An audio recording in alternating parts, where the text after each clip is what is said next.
Suami tidak suka tetamu datang rumah, rumah sempit, tak selesa nak gerak. Bagaimana boleh menangani isu ini? Suami yang baik, dia kena faham. Tetamu datang ini bukan datang seorang.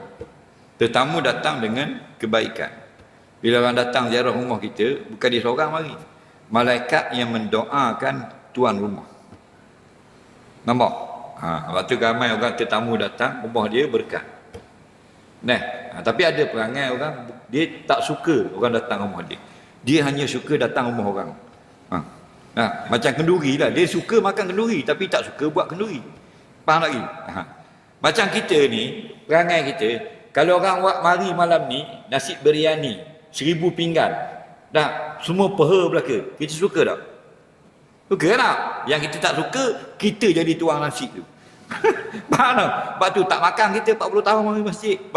Pasal kita duk harap orang. Kita sendiri kedekut tak mampu. Faham? Itulah perangai kita. Dia tak suka. Jangan. Rumah ni kita faham. Rumah ni bila orang datang, Assalamualaikum, tetamu. Dia adab-adab tetamu, adab-adab tuan rumah dan sebagainya.